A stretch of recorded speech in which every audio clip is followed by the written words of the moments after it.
Hi, everybody, and welcome to A New Way. I'm so excited to see all the people here and online. We are actually live streaming tonight. We have an amazing speaker coming up. Before we get to that, I just want to have a few announcements. Tonight is Connect Night, and we're going to hear a story. But then coming up in the next couple of weeks, there's some really interesting topics. On July 5th, we are doing a reform topic, and it's called "What Does Freedom Really Mean?" Because it is close to July 4th, we're going to look at that. On July 12th, we are having our first night of our first book club. We are reading The Cross and the Lynching Tree. It's not too late to get in on that if that is intriguing to you. We are discussing chapters 1 through 3 on July 12th, and then in August, we will finish out the book. But then on July 19th and 26th, we have a kind of a big event. It will be food as well. We are joining with our host church, CUMC, to watch a movie called Origin. It's a 2023 American biographical drama, and we're going to do it in 2 nights. CUMC is hosting dinner one night, and we're going to host dinner the next night. We're going to watch the movie. We're going to have dinner, watch the movie, and then discuss.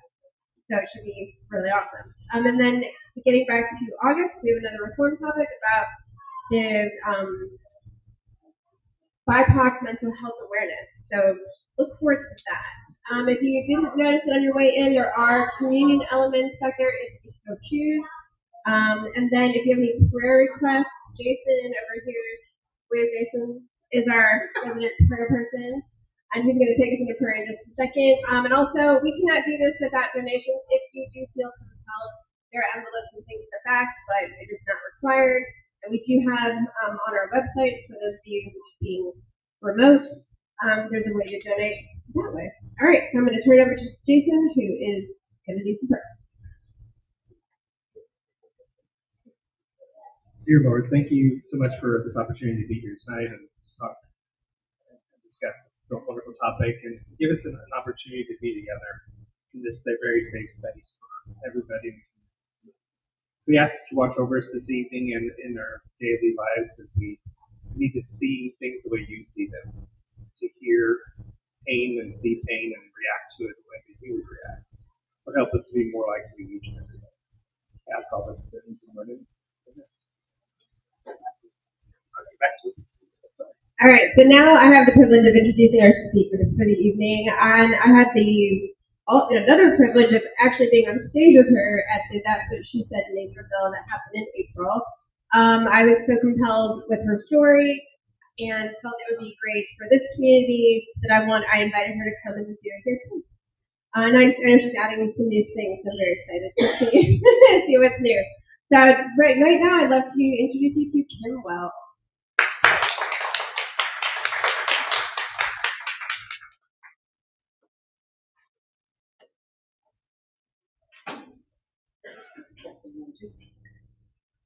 Good evening. How's everybody doing? Good. Excuse me, Victoria, thank you for inviting me. I'm honored. I appreciate it. And the rest of you guys, thank you so much for showing up. It's much better with an audience. I like that. So I'm going to I got a little bit organized and a little bit free will, and then I'm going to do my story. So the first thing I would ask is, why did you show up today? Perhaps you're searching for spiritual growth, or maybe you find comfort in your rituals here. It's possible that you came because you or your family are founding members of this church. Do the people in these walls provide you with a sense of community through one of your social groups? Maybe it was the pride flag that convinced you to cross the threshold. In her TED Talk, Brene Brown, in The Power of Vulnerability by Brene Brown, she says that connection is why we're here. It's what gives purpose and meaning to our lives. So whether you're part of the foundation of this church or just passing through, your journey led you here today. I hope you receive what you need, and may we all find connections and discover another piece of the puzzle that gives our lives purpose and meaning.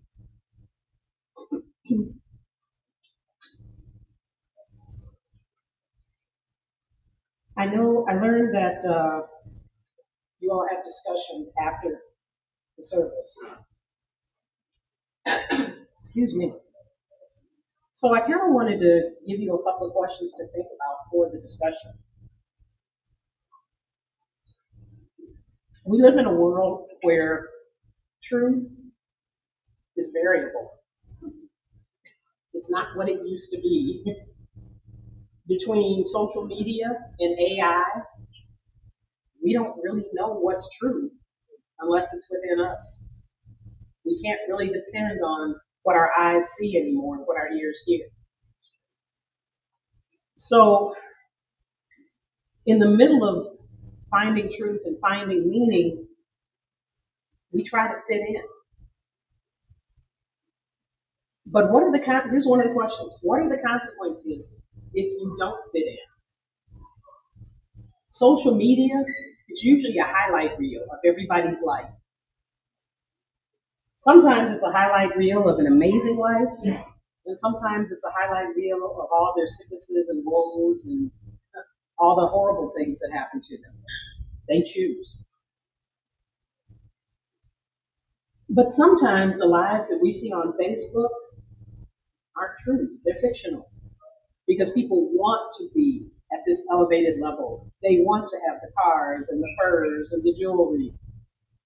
And well, I'm not as young as I used to be, but as we used to say, they just fronting. I don't know what they say today. I have to find a teenager. But when social media became a thing, what they wanted us to do was find our tribe. And I love my tribe. I found several tribes I really like. But you know what? Sometimes it's a good idea to step over here and visit this tribe for a minute. Maybe they've got something interesting to tell me. Maybe I can learn something from them. So instead of just staying with our tribe where it's safe and where it's comfortable, sometimes you want to step out, because outside of your tribe, outside of that circle, is growth, is learning, is meaning. It's something new. Sometimes being with the tribe can be pretty boring because they keep doing the same thing. So think about the consequences of not fitting in for our discussion. The second question I want you to think about is, how do you show up in different areas of your life? And the example I'll use for that is, long ago, we had our first party. Our birthdays are by our, I mean my wife and I. Our birthdays are about 6 months apart. I'm January, she's July. So we have parties. But our very first party was my graduation party from DeVry about 76 years ago. Okay, no, it was really only about 20 years ago. Actually, more than that. But anyway, it was the first party that I had. It was my first adult party. I was really looking forward to my friends meeting my friends. I was also scared to death because this was the first time that I mixed my church friends with my work friends, with my school friends. And they were drastically different. I was really scared to see what would happen when they started to intermingle and talk and disagree, you know? It was fine. We finally came to the conclusion together, okay, we're all adults. If they can't act right in my house, here's the door, thank you for coming. So we stuck with that. And we've stuck with that every single time we've had a party. People come to our house and they say, oh, your friends are so diverse. And they are. They're black, they're white, they're Asian, they're Puerto Rican, they're Mexican, they're gay, they're straight, they're trans, they're gender non-conforming. I can't think of all the alphabet soup that we live in. And that's all of us. But they usually wind up in my house at some point. And if they can act like they've got some sense, they can stay. If they can't, hi, this is my door. Feel free to use it. So how do you show up in different areas of your life? I was worried because they were so different. Are you different in each area of your life? And the last question that you can think about is what brings you peace? I discovered that, as odd as it sounds, people bring me peace. I like helping people. I like caring for people, talking to people. I enjoy people. So sometimes they bring me peace. Sometimes I want to, hi, here's the door. But not always. So what brings you peace in your life, and what do you do to find that peace, to make sure that you have it? Because we all need it. So those are things I'd like you to think about. When you think about it, go deep. Go deep. Don't just sit on the surface. No, really think about it. Because sometimes you don't know what you'll find when you dig a little deeper. And maybe you were looking for it. Oh crap, I've been looking for that forever. There it is. Now I know how. So work with that. And hopefully my story will give you a few other things to think about. When Victoria asked me to come, I was like, oh wow, somebody wants to hear this again. Cool. I was very excited. I was honored, and I am happy to be here. So thank you again. This story spans my entire life. We should get out of here around 1 a.m. All right, I'm going to start with the story now. I was born in 1962 on the south side of Chicago. Mama raised me for my first 12 years. She was my 70-year-old great-grandmother. Her father was a slave. Her mother was white. And that was a pretty bad combination in Mississippi in 1892. But thankfully, our family line continued because a neighboring family took her in and raised her as their own. Now, I may not be able to trace my maternal bloodline past Mama's birth, but because of that act of kindness, I've experienced 5 generations of family in my lifetime so far.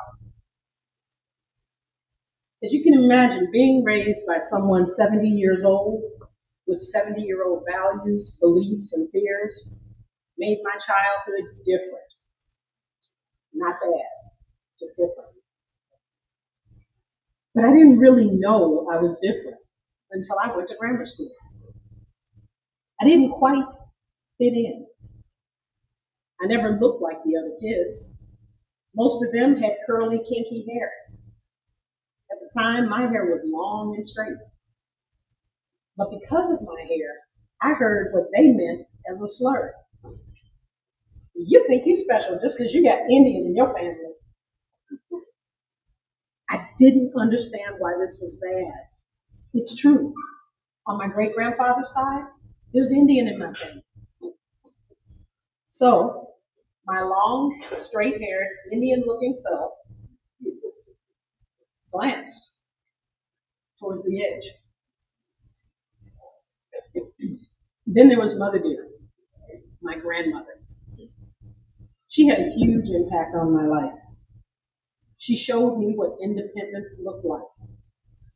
She taught me that if you're going to do something, do it right. From her, I learned to treat people the way that I wanted to be treated. At 6 feet tall, she defined the word stunning. Seeing pictures of her with her friends in different places across the country sparked my love of travel. She taught me the value of laughter. Now, during those first 12 years, while Mama and Mother Dear did their best to ensure that I had everything I needed, my mother was struggling with alcoholism. Mommy was barely able to take care of herself, let alone me. But even during her struggles, She encouraged me to do my best. She told me how smart I was, how beautiful, and how much she loved me. At age 13, I was finally able to live with mommy because she won her battle over alcohol. And she became a bright light in my life that I still feel today. She showed me what not giving up looks like. And she became the inspiration that drives me to be me. Excuse me.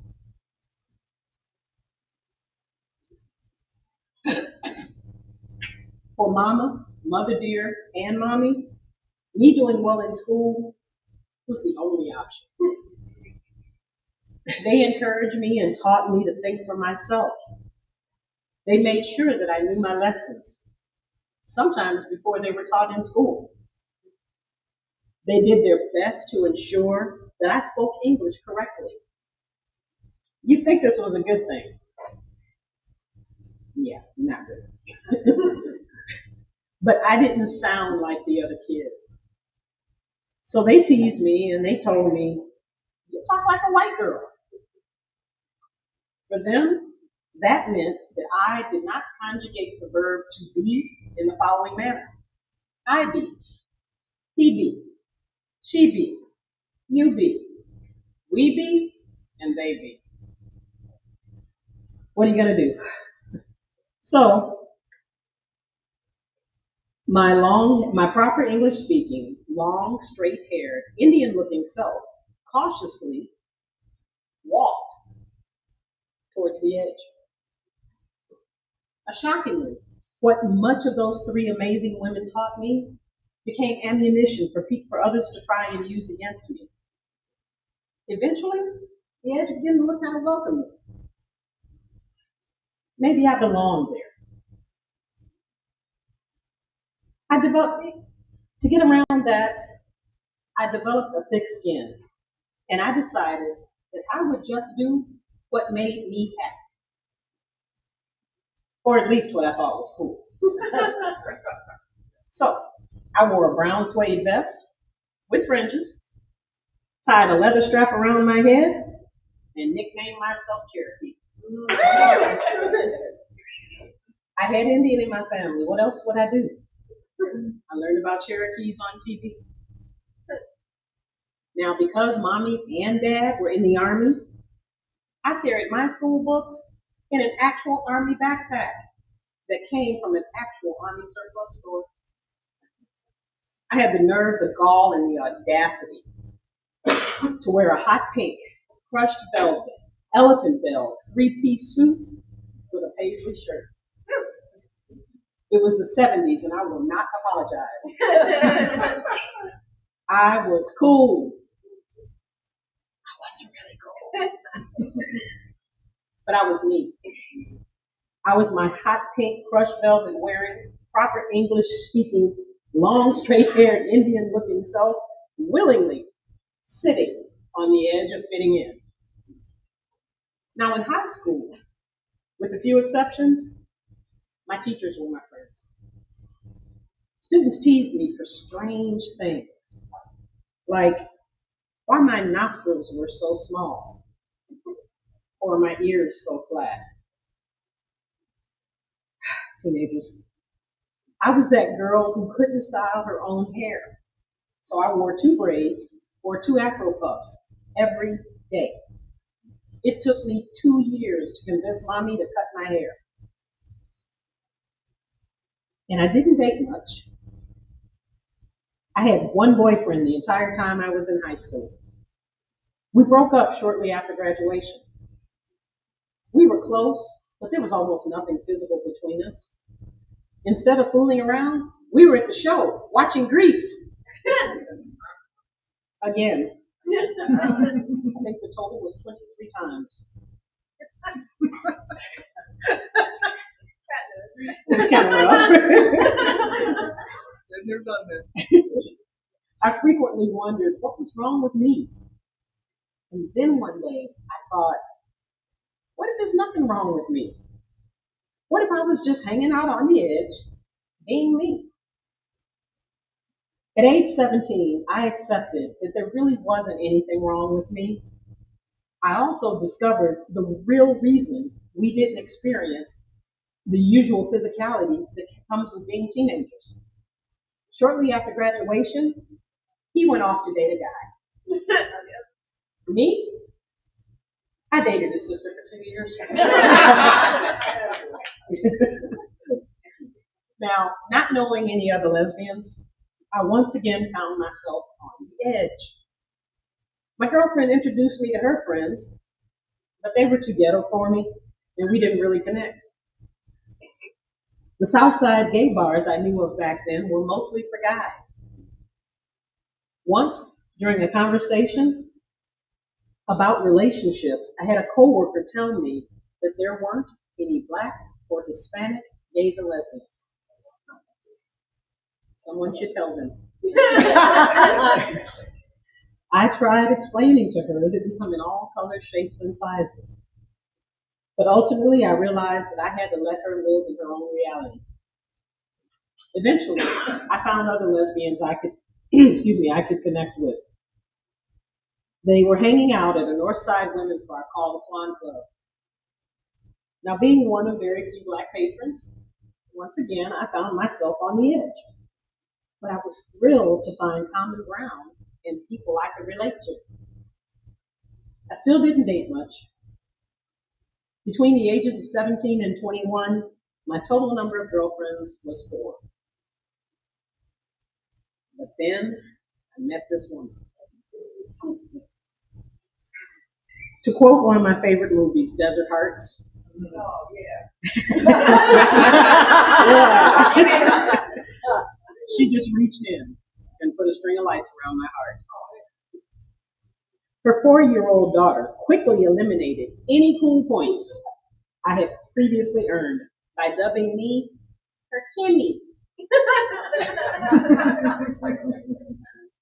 In addition to laughter and fun, they brought a previously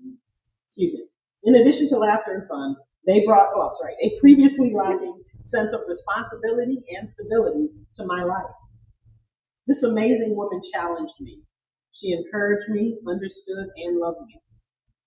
Our deep dive conversations lasted for hours. As we got to know each other, I realized that she also lives on the edge. Our bond was so complete that I'm convinced that we were together in past lives. We built our life together on the edge, complete with the ups and downs and challenges of life. When insecurities and doubt plague us, we're there for one another. In March, we celebrated our 39th year on the edge.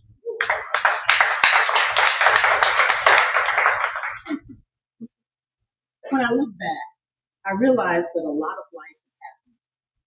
Mama, Mother Dear, and Mommy, they've all gone on to the next plane of existence.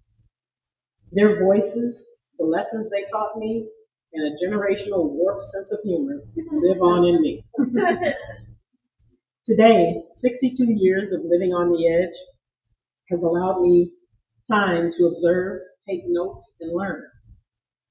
I've learned that I tend to gravitate towards those who travel a bit off the beaten path. I realize that the people I need in my life are the ones that value individuality, intelligence, and common sense. I applaud those that dare to be different, no matter the cost. Like a salmon swimming upstream, sometimes the reward is worth the risk. I've learned that the edge can be where you find yourself when you think you're the only one. It can also be where turmoil turns to peace. On my edge, I find what makes me unique. I find me. I also find those that get me, because my edge is covered with love. So if you're looking for me, my hot pink, crushed velvet wearing, proper English speaking, now short but still straight-haired Indian looking self will still be here, happily living on the edge of fitting in.